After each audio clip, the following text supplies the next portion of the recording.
Kasi yung lahi natin, nangingisay kapag nagsisinungaling. Parang di niya naman po ako anak ah. Hindi totoo yan. Alam mong anak kita. Nay? Nay, bakit po kayo nangingisay? Anak, pwede ba tayo mag-usap? Bakit di mo sinabi, Nay? Pasensya ka na anak. Natakot lang kasi ako kaya di ko agad nasabi sa'yo. Alam mo anak, kahit ampun ka, mahal na mahal ka ni nanay. Talaga, Nay? Mahal na mahal ko din po kayo, Nay. Few moments later. Anak, yun ba yung jowa mo? Opo, Nay. Bakit ang laki ng tiyan, anak? Buntis ba yun? Lo, hindi po, Nay. Taba lang yun. Naku, siguraduhin mong taba lang yun, ha? Ang bata-bata mo pa. Ayoko pang Anak, yun na pa yung sinasabi ko eh. Kaya magkakapo na ako. Hello, Mare. Mag-anak ka na ng mga ninang at ninong. Magkakapo na tayo! Nandito ako sa Japan at kakain tayo kasi di ako makatulog, guys. Time check 1 AM na. Imbis na natutulog, kakain tayo. Buti na lang talaga sobrang lapit lang ng Family Mart sa hotel namin. Ito yung hotel namin, tapos ito lang yung Family Mart. Diba sobrang lapit? Sobrang daming pwedeng bilhin, oh. Daming onigiri, oh. Kuha tayo neto. Mukhang masarap tong chicken and vegetables. Hindi naman ako sobrang gutom. May mga gusto lang ako itry. Kuha tayo netong favorite kong drink. Try naman natin tong blueberry na flavor. Tapos ganito din yung Yakult nila dito. Actually, pampatulog pala to. Akala ko Yakult talaga siya. Ito muna bibilin ko dito. Hanap tayo ng 7-Eleven. Ito guys, may nahanap ako 7-Eleven. Parang masarap to, oh. Mukha siya lasagna. Tikman natin. Dito na lang natin siya kainin sa labas. Parang fantasy din kumain dito sa kalsada nila. Sobrang safe dito sa Japan, promise. Unahin na natin tong sushi.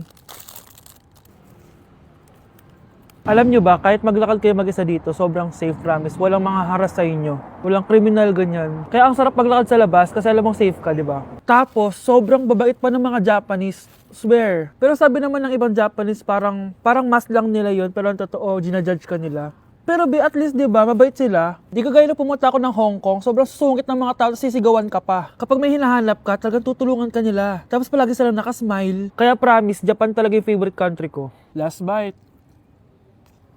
Okay, next natin itong parang lasagna. Guys, sobrang bango. Sobrang sarap ng itsura niya. Tikman na natin. Ang sarap! Ito din yung gusto ko sa Japan. Sobrang sarap ng mga pagkain nila. Like, promise. Wala pa kami natitikman dito sa Japan na hindi masarap.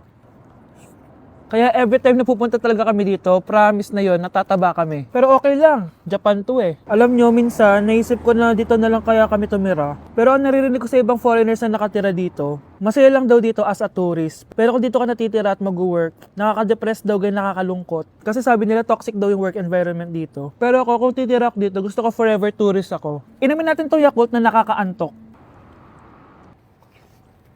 Last bite! Pabalik na ako ng hotel guys and inumin na natin to favorite nating drink. Medyo malansa siya tas maasim. So yun lang guys, bye! Anak, gumising ka na! Christmas party niyo na! Christmas party na namin, Nay! Sana maganda yung regalong matatanggap ko mamaya. Kumain ka na dyan anak ha? Anong meron, Nay? Bakit ang dami pong pagkain? Siyempre, anak, malapit na magpasko. Tara, kain na tayo. Niluto ko lahat ng favorite mo. Talaga, Nay? Hay, sana palagi na lang Pasko. Ay, may nangangaraling ata. Wait lang, anak. Nangangaraling po. Ang seselage awetan na wit ang hando. Sanga ng Pasko magmalaba joy joy. Merry Christmas po! Galing mo naman! No, ito, 10 pesos. Ayan na! 10 pesos? Ang ganda ng boses ko tapos 10 pesos lang bibigay mo sa akin? Alis na nga ako, kuripot mo. Wow, demanding pa. A few moments later. Okay, class, mag-exchange gift na tayo. Wow, ang bango neto, thank you. OMG, bagong bag. Alam mo talaga yung gusto ko, ah. Thank you. Nasaan yung ka-exchange gift ko? Wala yung ka-exchange gift mo, be. Absent siya. Bawi ka na lang next year. Minsan na nga lang mag-Christmas. Absent pa siya. Okay lang yan, be. Huwag ka na umiyak. Paano na yung gift ko? Oo, anak. Ba't malungkot ka? Wala ako natanggap na regalo, Nay. Absent yung ka-exchange gift ko. O, eto. Para sa'yo, anak. Merry Christmas! Para sa akin to, Nay. Thank you! Kala ko wala na ako regalo ngayong Pasko. Siyempre naman, anak. Makakalimutan ba kita? Wow, ang sweet niyo naman, Mare. May fruit salad ba kayo? Pingi ako. Mga anak! Maganda ba? Oh, mawawala ako ng 3 araw ah. Nay, kailangan ba talaga tumuloy doon? Importante yun, anak. Minsan lang ikasal yung kumare ko, no? Tsaka sa Cebu siya gagawin, di ba? Shala. Basta, Nay, mag-ingat ka ha. Oo naman, anak. Huwag ka mag-alala. O siya, naalis na ako. Mga kapatid mo ha.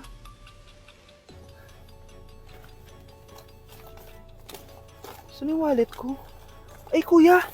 Balik tayo sa bahay. Nakalimutan ko yung wallet ko. Ano ba yan? Maliliit na ako. Saan na ba yan? Ito. Ano ba yan? Oras na. Mabuhay, ma'am. Welcome to Air Philippines. How can I help you? Ay. Miss. Dito po ba yung flight VD415? Yes po, ma'am. Check ko lang po.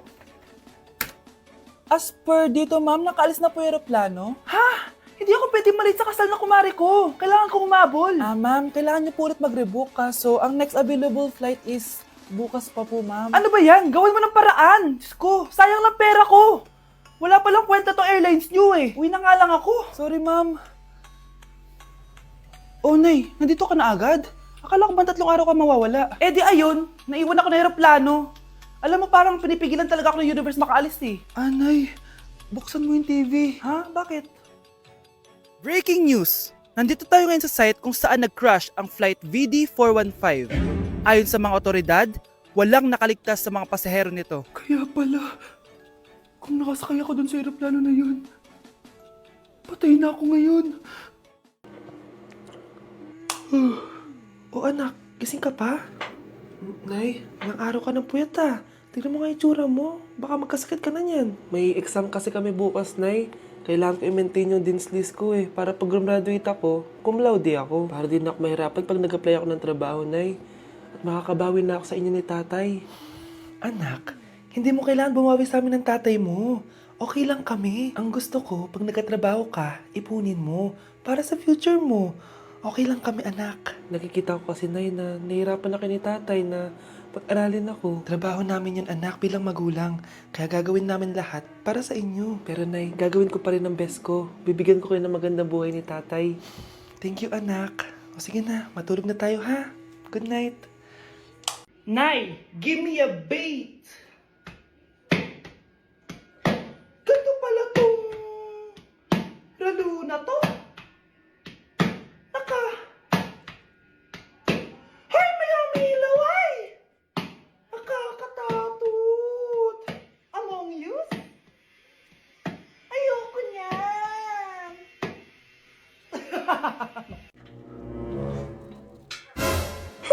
At umuwi ka pang bata ka, ah. Anong oras na, oh? Di ba sabi kasi bawal gabihin, ha? Parang wala nag-aalala sa'yo, ah. Nay, ginabi ako kasi. Gumawa kasi kami na research. Research mo mukha mo. Naglaro lang kayo ng mga klase mo, di ba? Halika dito. Ano, magsisinungaling ka ba, ha? Ulitin mo ba yan, ha? Nay, panalo kami! Ako last shot! Panalo ka pa, ha? Di ba sabi ko sa'yo bawal ka muna lumabas kasi may lagnat ka kahapon? Ang tigas talaga ng ulo mo. Ilang beses ko na sinabi sa'yo yan, ah. Halika dito. Na naman? Pasaway kang bata ka! Aray, Nay, masakit na nga yung katawan ko sa basketball eh. Ayan, ang kulit mo kasi. Sige na nga, punta ka dito. Oh, lagyan na lang natin yan ng Tiger Balm Plaster para mabawasan ng sakit, ha? Sige po, Nay. Aray! Nay, dahan-dahan naman. O ano, masakit? Ulitin mo pa, para mas masakit pa. Kung sakali na ma-miss mo ko, pwede mong pakis. Oh, sasamahan kita, huwag kang mag-aalala. Sa teacher nating naging pangalawang nanay natin. Oh, Scarlett, kanina ka pa tahimik. May problema ka ba? Ano po kasi, ma'am? Family problem lang po. Oh, kwento mo sa akin. Makikinig ako. Baka may matulong ako sa'yo.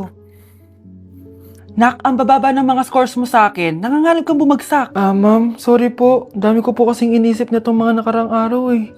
Sige, pagbibigyan kita ngayon ha. Pero promise mo sa akin na babawi ka next quarter. Talaga, ma'am? Thank you, ma'am. Babawi ako, promise. Sa teacher nating hindi madamot sa grades. Okay, class. Pwede na kayo mag-lunch. Oh, hindi ka kakain? Wala po kasi akong baon, ma'am. Oh, eto. Kumain ka na, oh. Salamat po, ma'am. Magsabi ka lang sa akin, nak, ha? Hindi ka makakaisip ng maayos pag wala kang kain. Sa teacher nating nagbibigay ng pagkain. Sa lahat ng mga teacher sa mundo na nagturo sa amin kung paano lumaban sa buhay, Happy Teacher's Day! Anak, gising na! Ala, iniluluto ko! Ay, Diyos ko! Anak, kumain ka na dito! Nakakamiss si ate no, Nay. Dati, kasama lang natin siya kumakain dito. Miss ko na din ate mo, anak. Wait lang, tawagan ko. Hi, Nay! Hello, anak! Kamusta ka na dyan sa Manila? Eto, Nay. Malapit na akong gumraduate. Sa wakas naman, anak, kapag nag-graduate ka, makakauwi ka na dito sa probinsya. Nay, may sasabihin pala ako sa'yo. Hello, anak! Nay! Hello, anak! Nay, choppy ka, Nay! Ang bagal naman ng internet ni nanay. Ay, hi anak! Eto, nagpakabit na ako nung sinasabi mong Bida Fiber. Naging okay na internet namin. Hay naku, Nay. Buti naman nag-switch ka na sa Bida Fiber Internet. Para naman hindi pa putol-putol yung usap natin. Kasi Nay, for only 888 pesos a month, makakakonect ng 8 gadgets and up to 75 Mbps ang speeds. Setup fees applies pero affordable pa rin. Ang sulit pala niyan anak, makakanood ako ng madaming K-drama neto. Nga pala anak, ano yung dapat mo sasabihin kahapon? Nay, uuwi ako bukas dyan! Talaga anak? Yay! Uuwi si ate! See you anak! See you, Nay! Kaya hindi umuunlad ang Pilipinas dahil kinukurakot nyo. Mahiya naman kayo! Don't stop shaming them. Deserve nila yan. Mainit ang mata sa atin ng mga tao. Kaya siguraduhin nyo na magmumukha tayo malinis, ha? Dad! Alam na nilang lahat! Nadidepress na ako! Binabash nila ako sa social media. Tapos kanina sa school, binubuli nila ako. Nasisira image ko. Ayusin mo to, Dad! Gumagawa na ako ng paraan, anak. Pero sa ngayon, kailangan ko muna kayo palipad sa Amerika para safe kayo. Okay, Dad. I'm calm. Bigyan mo ako ng 10 million pang shopping ko doon, ha? May mga mag-imbestiga dito. Kaya lahat ng mga luxury cars namin, itago nyo muna. Hindi nila pwede makita yung mga yun. Base sa report na binigay sa akin, may ghost project daw kayo. Totoo ba yun? Wow! It's a yes or no question! Bakit di ka makasagot? Your Honor, kakausapin ko po muna yung lawyer ko. Ang kakapal nyo. Halata naman sa mga kilos nyo na guilty kayo. Kamusta na kaya sila, Mom and Dad? Sana okay lang sila. Nawala sa garahe ang 10 sa 12 luxury cars. Pati mga sasakyan tumakas na. Hindi kami papayag na hindi kayo mananagot. Hindi kami mananahimik sa issue na to.